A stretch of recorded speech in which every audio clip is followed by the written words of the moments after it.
Sonic the Hedgehog in the Fourth Dimension. It starts out with a prologue that wastes my time, although it's nice that it establishes Eggman's backstory where he absorbed evil as canon to this. But it could have done that much faster, since Stay Sonic explained all of it in one sentence. It seems to be the same prologue as last time based on a few identical sentences. Why are there two prologues? And most of this book has sentences in the narration that are worthless and boring. But if the editor did his job, then it couldn't have fit into 162 pages. We all know most kids want to read a book that long. Eggman eventually puts a device that would somehow hurt the eyes to look at for too long, despite it not being glowing, into the chest of a beetle robot. Then Eggman establishes his character by stupidly telling the robots off for calling him Master instead of a really long title that'd make it take longer for them to go off and work. He would have programmed them to call him Master, so he must have changed his mind about what title he wanted after that. Why do the robots still call him Master even after he corrects them? And somehow he doesn't mind. I guess he doesn't have a way to reprogram them all at once. It's good that he doesn't make them like that, because then the heroes would eventually figure out how to. So it's smart of him.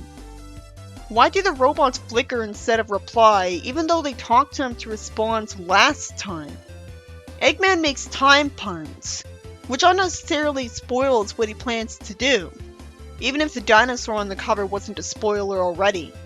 It's disappointing to me because it's not how I expected the dimension he'd be sent to be like, and I've already seen Sonic and dinosaurs in the same story.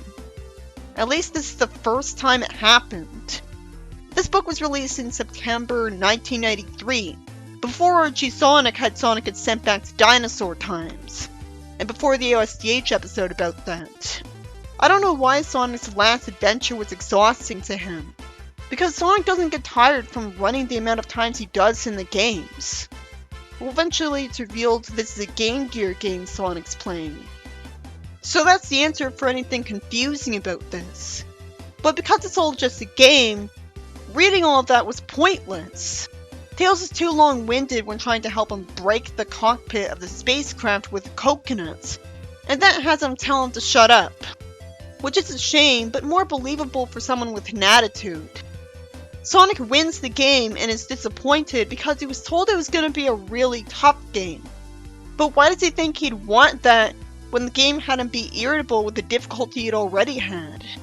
Sonic complains that the game only lasted an hour and a half, blissfully unaware of how hypocritical it was of a Sonic book to make this criticism. Tails doesn't mention replay value to him. Sonic thinks the hero of the game is lame, and there really is no way the hero of the game would have a catchphrase of "I'll be bark." Surprisingly, Tails sniffles and needs to blow his nose on his tails because Sonic wasn't impressed. He says that Sonic's so good at everything and he tries to be as cool as him, but it's impossible, even at video games. While it's accurate to have Tails be insecure, this isn't used nearly as much as you'd think for one of his official traits.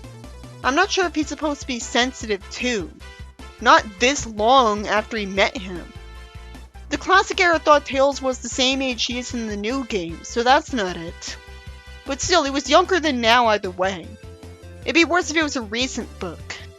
Sonic thankfully is written to feel bad and tell him to chill, and encourage him that he's got plenty of time to get better with his help.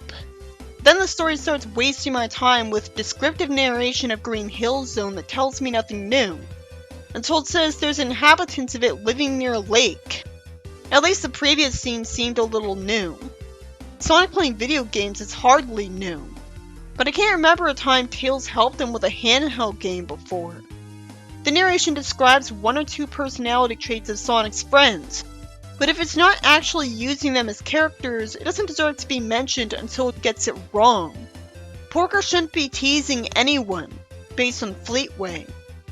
But if I'm exposed to it enough, maybe I'll change my mind. Tails says they should join their friends, and Sonic says good call and challenges them to a race. And Tails is also smart enough to take off instantly while he's busy glancing around.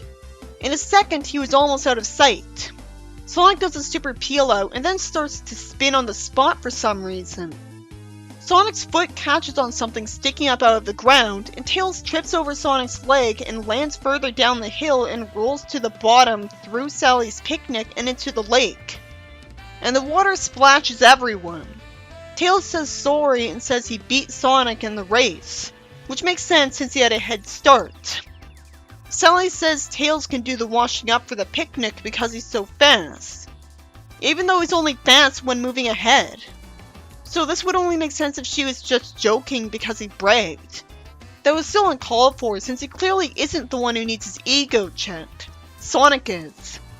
And it would have been satisfying if Sonic did have that happen after he lost Tortoise in the hairstyle long before Archie.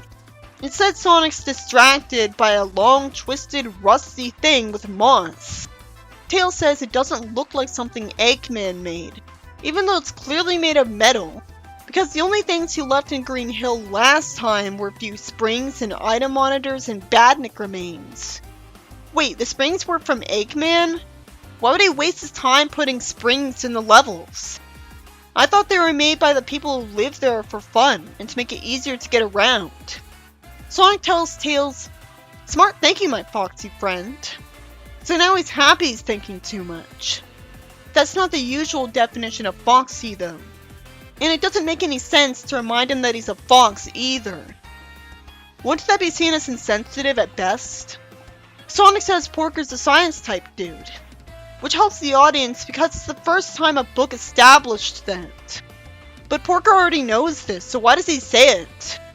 The writer's aware of how Porker was changed for the better in Sonic the Comic. Why did he still establish him as being the teasing type? Porker says it's a single machine and somehow is certain that the dial and button don't work just from looking at it. Sonic says he found this on the hill by tripping on it. Sonic has another anti-hero moment as he doesn't look forward to doing the washing up even though it'd be a good deed. It turns out the mess and picnic vanished. Sally angrily wonders who stole the food, and Sonic has to tell her to chill and somehow thinks no one took the food. He has to be the one to point out that there's sand here that's nothing like the sand that belongs here, and there's no footprints. The new surface of the beach feels hard, and the lake looks more unpleasant. Johnny notices a bad smell first, and Sonic has to take a deep breath to notice it. So rabbits have a better sense of smell than hedgehogs and foxes and squirrels and pigs. Anyone who didn't talk, I'm not imagining them here. I don't feel like taking forever doing the research to see if that's realistic, when these aren't exactly like the real animals anyways. And I doubt that Googling it would immediately tell you the answer, when there's so many species in that sentence.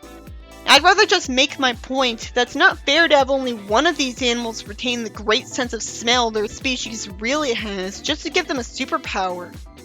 Sonic has to ask if he ever told his friends about Oil Ocean Zone.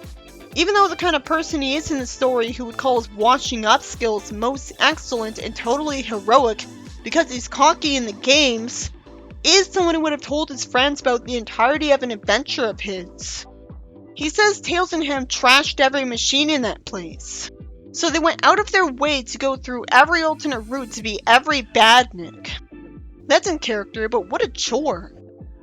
Porker disappears, and Sonic tells everyone to stay still on the flimsy assumption that only moving makes you disappear. Even though it's already been made obvious that someone's altering reality. And I assume it's being caused by Eggman doing stuff in the past.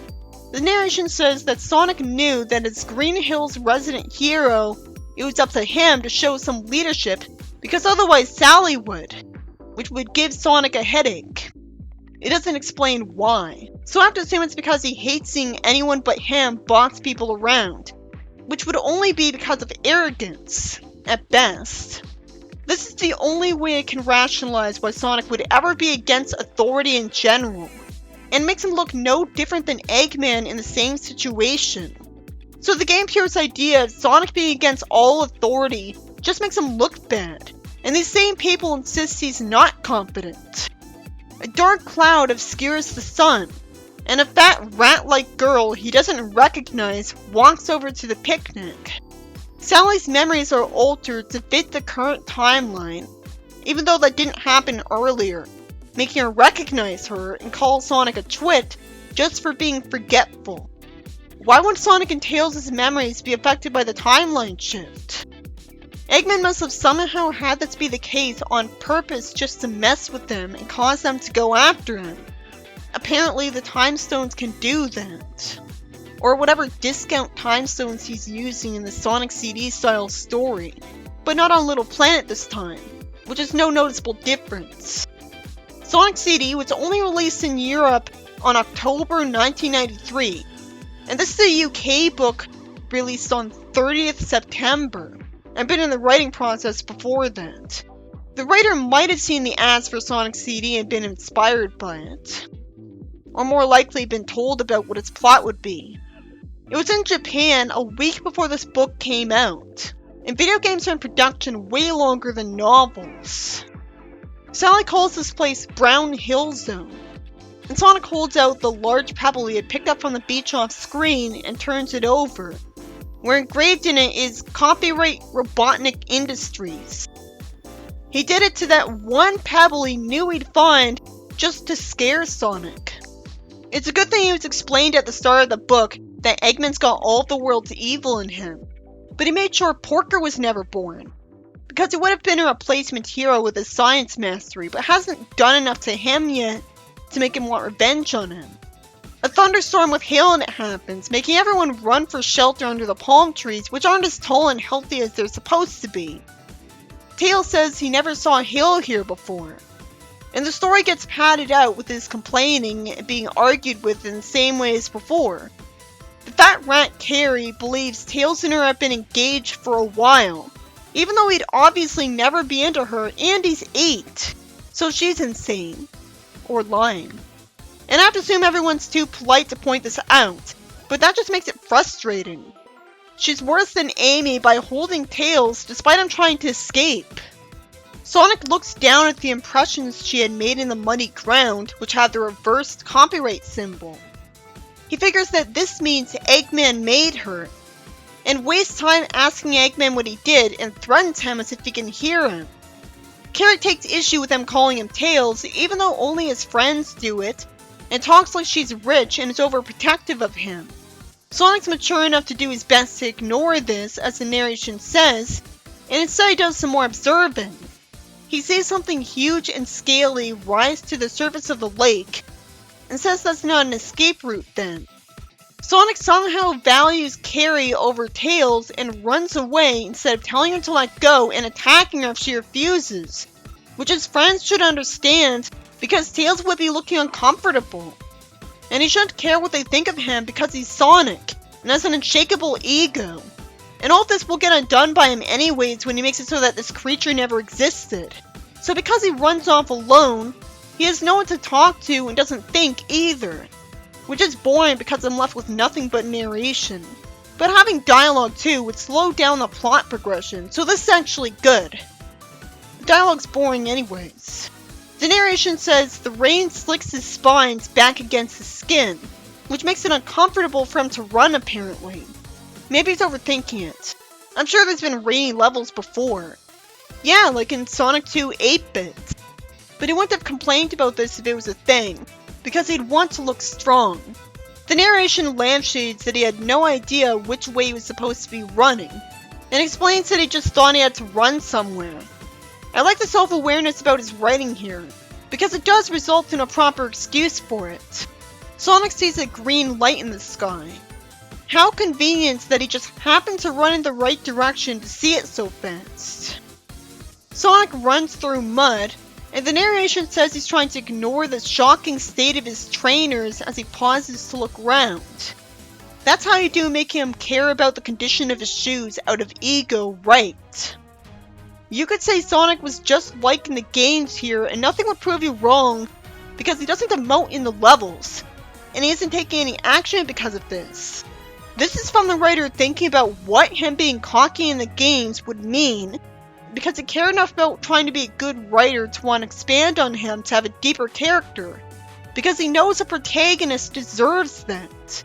Sonic follows the light into a cave, when he hears something making a humming, pulsing noise. He has to feel his way along the wall. It finally has the light get painful in his eyes, and he can't find anything in the middle of it. A hand touches his shoulder, and he turns around and sees a spiky shape like himself, who introduces himself as Eric. He has dark spines, but his nose is much longer and more pointed, and he has a long tongue. Sonic's ego keeps him from thinking this guy was anywhere near as cool as him. The narration calls Eric an echidna, and Sonic asks to take a look at his right foot. Eric tries too hard to talk in slang and kicks him in the midriff, and Sonic just barely has enough time to recognize the copyright symbol on it. I guess it makes sense that Sonic would only have reaction time at the speed of sound if he's already moving fast, and that's why he didn't dodge it in time. He gets sucked into the vacuum in space and time, and the story wastes time establishing that Eggman saw this because Eric was working for him. That was a brilliant plan of his. Get rid of Sonic with a method that only needs one attack, and it would work because he didn't expect it. Eggman says he's ready to take his proper place once more as the ruler of the world. This means that this book thinks he was ruling the world at one point in the past, like in Sonic 1. So that's impressive, and nothing in the game contradicts that. Sonic keeps falling into a gray void and loses track of time and somehow can't tell if he's even moving at all. Then he's not falling. He's also aware that he's not breathing, but doesn't feel like he needs to, which means he's just a spirit. After he gets used to it, he realizes that it's not as bad as it could be and relaxes. He remembers what happened in Green Hill Zone recently to try to figure out how to get out of this, and remembers tripping on that metal thing. He feels it in his back pocket and finds out it's still there. What pocket? He'd only be able to keep it in one of his socks. Somehow the writer forgot Sonic doesn't wear a jacket or pants like him. He had to have seen Sonic before. If he was picturing him as wearing clothes, then he should have described what he was wearing. He uses the dial and button on it and nothing happens. And Sonic assumes Eggman didn't make it because he can't see any copyright sign on it. It's another universe, and I understand that Eggman puts his copyright over everything because he's arrogant. But him putting a symbol that looks like his face like in the games is a totally unique way in universe of marking that it's his. So I'd like that even more. He just hasn't thought of that yet, hopefully. But I also appreciate that it's a book satirizing people who care about copyright at all by having Eggman be like that. Sonic says that Tails had beat him in a race, and says it can ignore that because it was going to happen someday. So he's showing he respects Tails a lot, and isn't as arrogant as he acts. He doesn't mention that he only lost the race because he gave him a head start, because he doesn't mind losing to him. I'm glad Sonic lampshades that only him and Tails knew that things were changing, and uses that to rule out a possible explanation for people's memories changing. At least Tails not being with Sonic in this adventure means that there's nothing wrong with Sonic having ideas. Somehow, Sonic wonders if he really does have a bad memory, or if two different timelines mixed together. A red light appears ahead of him, and starts zooming towards him at high speed.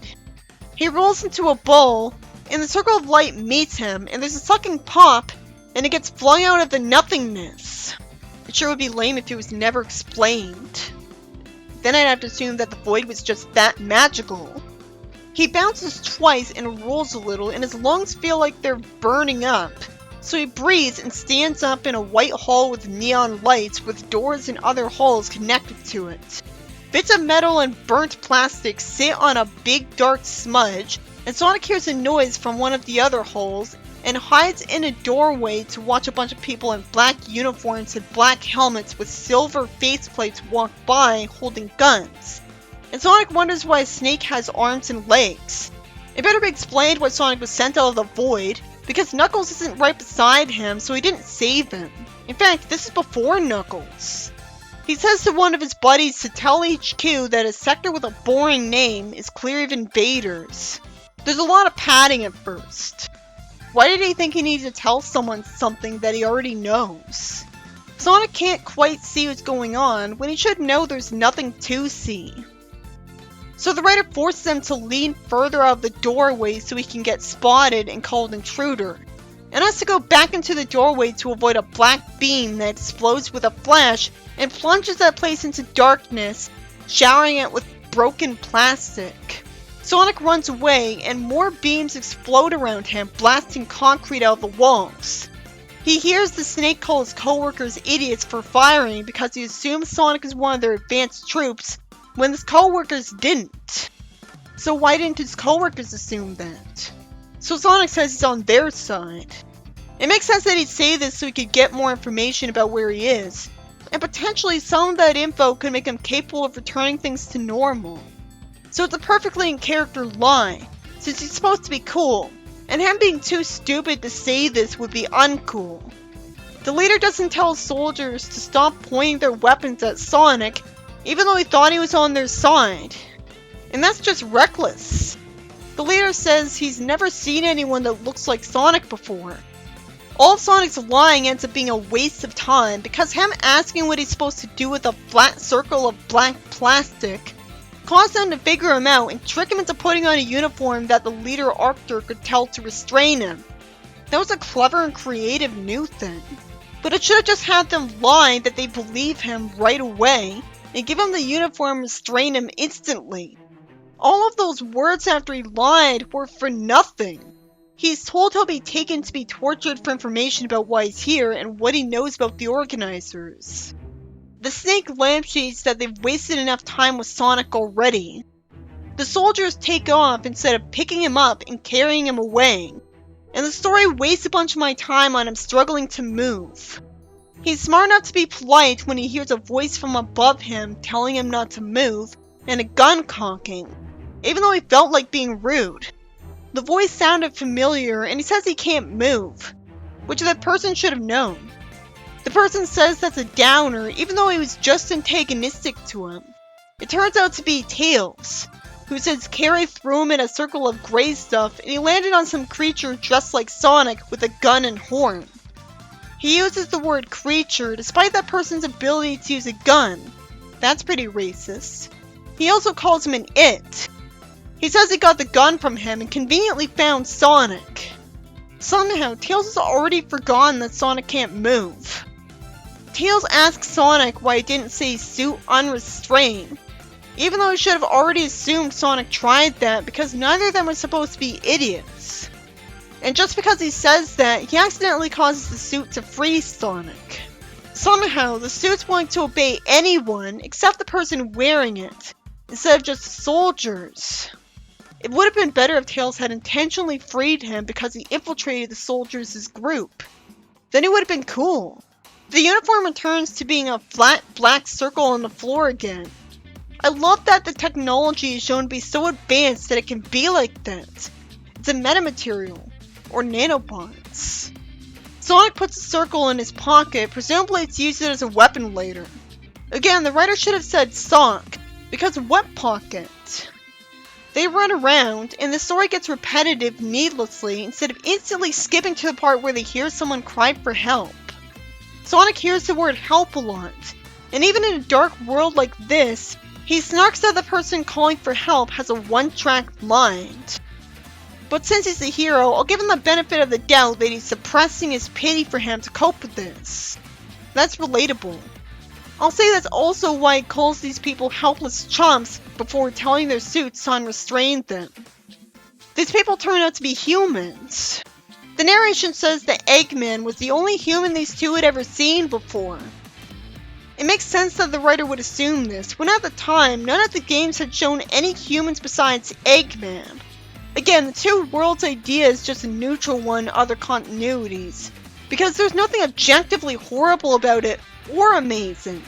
I prefer there being one world, because the concept of a world with both humans and Mobians seems as uniquely Sonic as the word Mobian itself, and I think the idea of a world that's nothing but animal people is far more used in the media, making it look lazy, because it's not going to be someone's original idea, just something you saw in other series and copied because it's more believable, which is the good thing about this idea. And the other idea also has a good thing, so they end up being almost the same quality. Being a little inferior doesn't make this idea horrible if you're mature enough to take an adaptation on its own merits. I'm able to forgive it because I know there was room for interpretation in the games at the time, which is the same thing you could say to explain every new idea in the games that's established as always being a part of the world, like the Lost Hex. Then Sega Japan's the one really to blame for this, for not making things clear in the games, or telling anyone in charge of other canons what they had in mind. I really hate that Tails instinctively aims the gun at the humans because they remind him of Eggman, though it can at least be excused because he's just a kid, so he would be childish enough to assume that every human is of the industrialist mind and would sympathize with Eggman for being another human. And it would make sense that Eggman would have brought his own people to Mobius so they could dominate the Mobians on his behalf. At least the story tries to make up for the shockingly dark out-of-character moment by having Tails say he's a Pac-Man with his gun, so that Sonic can correct them, and arbitrarily say that he's not a good marksman based on no evidence. I found he was great at it because he came to Sonic's rescue after a time skip. Somehow, these two humans are cowering against the wall, even though Sonic and Tails had saved them. Why did one of them get codenamed Agent Orange by the writer? What was he thinking? That's naming him after a bioweapon, so I don't even want to look up if it was a thing before this book. One of them carelessly reveals that they're organizers by telling his friend they'd kill them if they knew they were. At a time like this, where he's already not trusted, Sonic snarks that they don't look so tough. He's saying what I've been thinking, but for him to say that out loud? That's not Sonic. I hate this enough that I have to remind myself why this was written. That Sonic has an attitude and is cocky. The humans who still weren't described appearance-wise are from the Science Division. Sonic asks them how to get back to Green Hill Zone, even though he should remember that Eggman changed it to Brown Hill Zone, and then he says Planet Mobius because he forgot that fact, and assumed he's in another world entirely as a result of forgetting about that and being faced with humans. They're acknowledged as dimensional travelers. Surprisingly, the humans stop being afraid of them right away because of this. And Agent Graves, a girl, says they came here from the scenic route, as if they've seen dimensional travelers before. Orange starts telling Sonic stuff that he's already told other people. The fourth dimension is supposedly a scenic resort that's the home of the organizers, whose job is to police the time streams in other universes to make sure that reality isn't altered. They haven't done a good job this time, so what the hell? And making sure the laws of physics remain unbroken, even though magical powers are constantly used in Sonic. This bullshit line should be here.